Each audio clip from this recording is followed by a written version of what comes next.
আজকে আমরা শিখব আল্লাহর সাথে কিভাবে কথা বলতে হয়। হ্যাঁ, আপনি ঠিক শুনেছেন। এটা শুধু একটি বিষয় না, এটা আপনার জীবনের মোড় ঘুরিয়ে দিতে পারে। আপনি হয়তো অনেক পাপ করেছেন, ফিরে আসতে ভয় লাগে। আপনার ভিতরে যদি একটু আশা থাকে, তাহলে বলবো এই ভিডিওটা আপনি মিস করেন না। কারণ এই ভিডিওতে আপনি জানবেন আপনি কিভাবে নিজের ভাষায় আল্লাহর সাথে কথা বলবেন, কিভাবে ছোট্ট একটা দোয়া আপনার আখিরাত বদলে দিতে পারে। এই ভিডিওটা আপনার ও আল্লাহর মাঝে একটা নতুন দরজা খুলে দিতে পারে। একবার মন দিয়ে শুরু থেকে শেষ পর্যন্ত দেখে ফেলেন ভাই, হয়তো আজই হবে আপনার ফিরে আসার দিন। এক, আল্লাহ দেন এমনকি যখন আমরা চাই না। চলুন আমরা ফিরে যাই আমাদের আদি পিতা আদম আলাইহিসসালামের কাছে।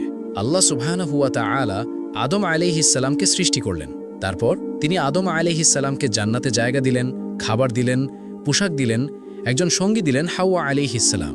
একটা বিষয় লক্ষ্য করলেন, আদম আলাইহিসসালাম তখনও আল্লাহর কাছে কিছু চাননি, তবুও আল্লাহ সব দিয়ে দিলেন। এই ঘটনা আমাদের কি শেখায় ভাই? আল্লাহ সুবহানাহু ওয়া তাআলা আমাদের দেন এমনকি যখন আমরা চাই না কিংবা চাইতে ভুলে যাই। আপনি কি কখনো ভেবেছেন আজ আপনি যে নিঃশ্বাস নিচ্ছেন, আপনার হাত পা ঠিকঠাক কাজ করছে, আপনার ঘরে খাবার আছে, আপনি আজ বেঁচে আছেন, এই সবই আল্লাহ সুবহানাহু ওয়া তাআলা দিচ্ছেন, আপনি চাইলেও না চাইলেও। কারণ আল্লাহ সুবহানাহু ওয়া তাআলা হচ্ছেন আর রহমান, অশেষ দয়ালু, আর রাজ্জাক, যিনি রিজিক দান করেন। আপনি যদি কখনো ভাবেন আল্লাহ তো আমার দোয়া কবুল করেন না, তখন একবার ভাবুন, আমি তো চাইওনি, তবুও কত কিছু আল্লাহ সুবহানাহু ওয়া তাআলা দিয়েছেন। তাহলে আপনি যদি আল্লাহর কাছে হাত তোলেন, আপনি যদি ভালোবাসা নিয়ে ডাকেন, তাহলে কি তিনি আপনাকে শুনবেন না? শুনবেন ভাই, তিনি সবসময় শুনেন, তবে শুধু কান দিয়ে না, তিনি আপনার হৃদয়ের কান্না শুনেন। ২. আদম আলাইহিসসালামের ভুল ও দোয়া। আমাদের পিতা হজরত আদম আলাইহিসসালাম জান্নাতে ছিলেন।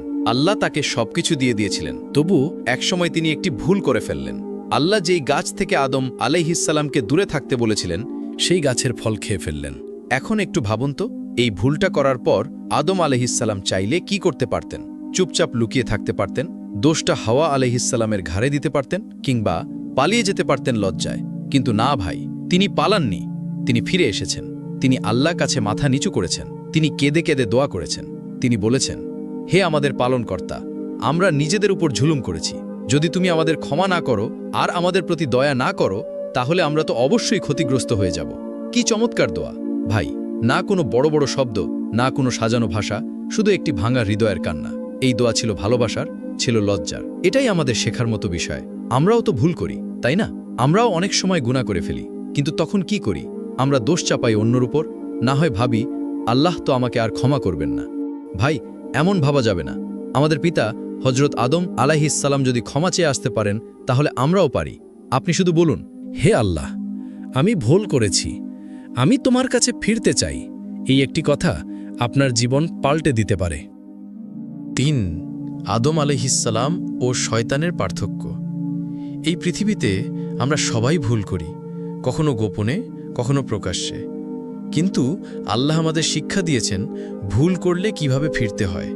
তার জন্যই আমাদের সামনে দুটি উদাহরণ রেখেছেন, একজন আদম আলাইহিসসালাম আর একজন শয়তান। আদম আলাইহিসসালাম ভুল করলেন, গাছের ফল খেলেন। শয়তানও ভুল করল, আদম আলাইহিসসালামকে সিজদা করতে অস্বীকার করল।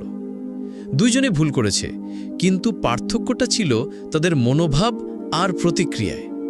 আদম আলাইহিসসালাম বললেন, হে আল্লাহ, আমি ভুল করেছি, আমি তোমার দয়া চাই, আমাকে ক্ষমা করে দাও। কিন্তু শয়তান বলল, আমি তো তার চেয়ে ভালো। এখানেই পার্থক্য। একজন বিনয়ী আর একজন গর্বিত, একজন দোষ নিজের কাঁধে নিল আর একজন অস্বীকার করল। একজন ফিরে এলো আল্লাহর কাছে, আরেকজন চিরকালের জন্য দূরে চলে গেল। ভাই ও বোনেরা, আমরা কার মতো হতে চাই?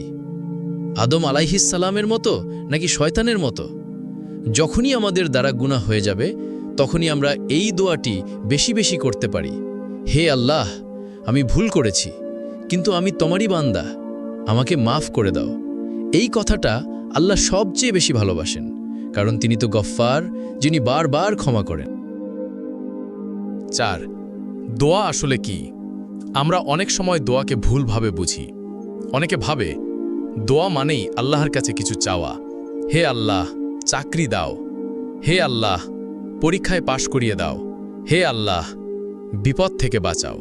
হ্যাঁ, এগুলো ঠিক আছে, কিন্তু দোয়া কি শুধু চাওয়ার নাম? না ভাই, দোয়া শুধু চাওয়ার নাম না। দোয়া মানে আল্লাহর সাথে কথা বলা। দোয়া মানে আপনি বিশ্বাস করেন যে আল্লাহ আপনাকে শুনছেন। আপনি জানেন আপনার সব দরকার পূরণ করার ক্ষমতা শুধু তারই আছে। আপনি নির্ভর করছেন তার ওপর, অন্য কারো উপর না।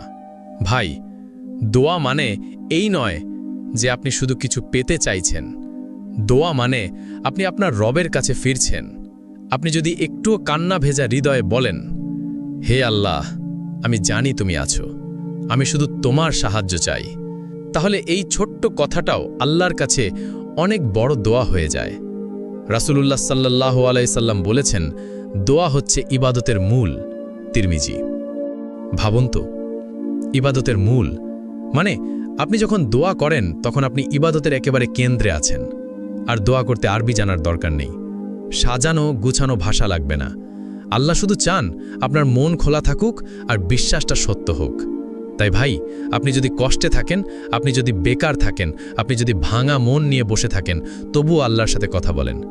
বলুন, হে আল্লাহ, আমি অসহায়, আমি তোমাকে ছাড়া আর কারো কাছে যাব না। এই কথাটি হতে পারে আপনার জীবনের মোড় ঘুরিয়ে দেওয়ার প্রথম ধাপ। 5. কিভাবে আল্লাহর সাথে কথা বলবো? ভাই ও বোনেরা, এই পর্যন্ত এসে হয়তো আপনি মনে করছেন, আচ্ছা, আমি আল্লাহর সাথে কথা বলতে চাই, কিন্তু কিভাবে? অনেকে ভাবে, আমার তো সুন্দর করে দোয়া করার ভাষা নেই, আমি আরবি জানি না, আমি এত পাপ করেছি, আল্লাহ কি আমার কথা শুনবেন? ভাই শুনুন, আল্লাহ আপনার মুখের শব্দ শুনেন না, তিনি শোনেন আপনার হৃদয়ের ভাষা। আপনাকে কোনো সাজানো গুছালো বাক্য দরকার নেই, আপনাকে আলেম হতে হবে না, কিতাব মুখস্থ থাকতে হবে না। তাহলে কিভাবে শুরু করবেন? খুবই সহজ। একটা নিরিবিলি জায়গা বেছে নিন, যেখানে একটু চুপচাপ থাকা যায়, নিজের সাথে থাকা যায়, যেমন নিজের রুম। আল্লাহর প্রশংসা দিয়ে শুরু করুন। বলেন, আলহামদুলিল্লাহ, সুবহানাল্লাহ, আল্লাহু আকবার। তারপর রাসূল সাল্লাল্লাহু আলাইহি ওয়াসাল্লামের ওপর দরুদ পাঠ করুন, আল্লাহুম্মা সাল্লি আলা মুহাম্মাদ। এবার নিজের মনের কথা খুলে বলুন। হ্যাঁ, একদম আপনার ভাষায়, যেমন বন্ধু বা মা বাবার সাথে কথা বলেন ঠিক তেমন। বলুন, হে আল্লাহ, আমি কষ্টে আছি, হে আল্লাহ, আমি জানি আমি ভুল করেছি, হে আল্লাহ, তুমি ছাড়া আর কারো কাছে যেতে ইচ্ছে করে না। আপনার চোখে পানি থাকুক বা না থাকুক, আল্লাহ দেখেন আপনার আন্তরিকতা। ভাই, একবার মনে মনে বলেই দেখুন, হে আল্লাহ, আমি তোমার দয়া চাই।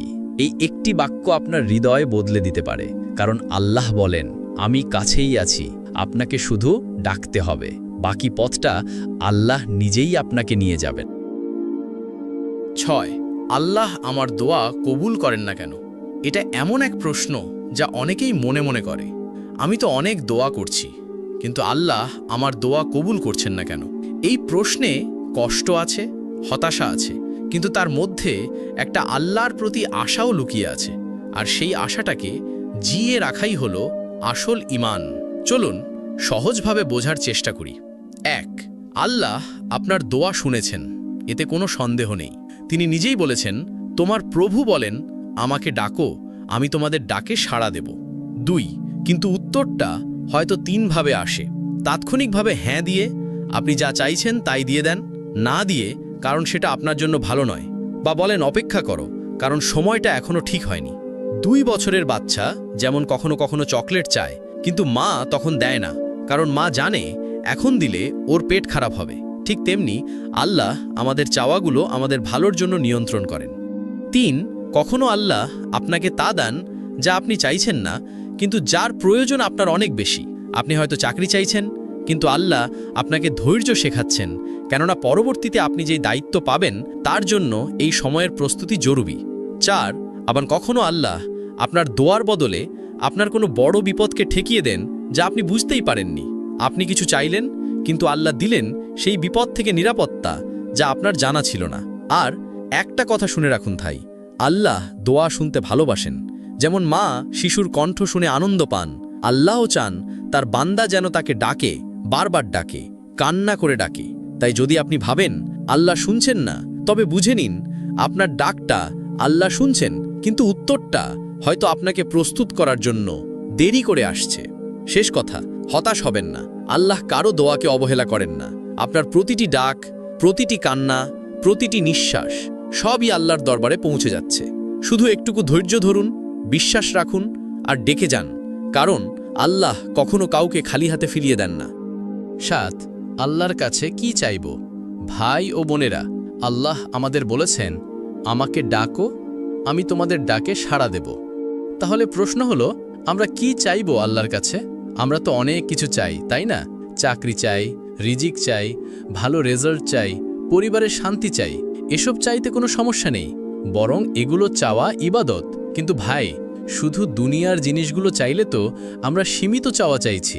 একজন প্রকৃত মুমিন আল্লাহর কাছে চায় দুনিয়াও আখেরাতও। চলুন দেখি কি কি চাইতে পারি। দুনিয়ার জন্য যা চাইতে পারেন: হালাল রিজিক, সুস্থতা ও নিরাপত্তা, ভালো পরিবার ও সন্তান, কল্যাণকর বন্ধু, পরিশ্রমের বরকত, হেদায়ত ও ধৈর্য। আখিরাতের জন্য যা চাইতে পারেন: ক্ষমা, অর্থাৎ হে আল্লাহ, আমাকে তুমি মাফ করে দাও, হেদায়ত, যেন আমি তোমার পথেই চলি, জাহান্নাম থেকে মুক্তি, জান্নাত, এবং শুধু জান্নাত না, চাইবেন জান্নাতুল ফেরদাউস, সবচেয়ে উঁচু স্থান, এবং নবীজি সাল্লাল্লাহু আলাইহি ওয়াসাল্লামের সঙ্গে একসাথে থাকার সুযোগ। নবীজি সাল্লাল্লাহু আলাইহি ওয়াসাল্লাম আমাদের এমন একটি দোয়া শিখিয়েছেন যাতে দুনিয়া ও আখেরাত দুটোই আছে। রব্বানা আতিনা ফিদ দুনিয়া হাসানাতাও ওয়া ফিল আখিরাতি হাসানাতাও ওয়া কিনা আযাবান নার। হে আমাদের রব, আমাদেরকে দুনিয়াতে কল্যাণ দাও, আখিরাতে কল্যাণ দাও, এবং জাহান্নামের আগুন থেকে রক্ষা করো। ভাই ও বোনেরা, আপনার দোয়া যেন শুধু আজকের সমস্যা পর্যন্ত না থাকে, দোয়া যেন হয় চিরকালীন মুক্তির জন্য। এই দুনিয়া তো একদিন ছেড়ে যাবেনই, তাই এমন কিছু চাইতে ভুলবেন না যা মৃত্যুর পরও আপনার সাথে থাকবে। আজ থেকে একটা কাজ করুন, দোয়ার তালিকায় দুনিয়া ও আখিরাত দুইটাই লিখে ফেলুন, আর আল্লাহকে ডাকুন পুরো ভালোবাসা দিয়ে। ভাই ও বোনেরা, আল্লাহর সাথে কথা বলার জন্য কোনো ডিগ্রি লাগে না, আরবি ভাষা জানা লাগে না, লাগে শুধু একটা জিনিস, একটি সত্যিকারের ভাঙা বিনয়ী হৃদয়। আপনি যেখানেই থাকেন, যত ভুলের মধ্যেই থাকেন, আপনি এখনই আল্লাহর দিকে ফিরতে পারেন। আল্লাহকে ডাকুন নিজের মতো করে, নিজের ভাষায়, কান্না দিয়ে হোক বা হাসি দিয়ে। আল্লাহ শুনবেন, তিনি আছেন, খুব কাছেই আছেন। ভুলে যাবেন না, আপনার দোয়াই আপনাকে আল্লাহর কাছে নিয়ে যেতে পারে, আর আল্লাহর নিকটতা মানেই জীবনের সবচেয়ে বড় সফলতা। তাই ভাই ও বোনেরা, আজই একটু সময় বের করুন, চোখ বন্ধ করে মন খুলে আল্লাহকে ডেকে বলুন, হে আল্লাহ, আমি তোমার কাছে ফিরে এসেছি, তুমি আমাকে গ্রহণ করো। এই ডাক, এই ফিরে আসা হয়তো আপনার জন্য জান্নাতের দরজা খুলে দেবে। ভিডিও ভালো লাগলে দয়া করে লাইক দিন, শেয়ার করুন আর কমেন্টে লিখুন আজ আপনি আল্লাহর কাছে কি বলবেন।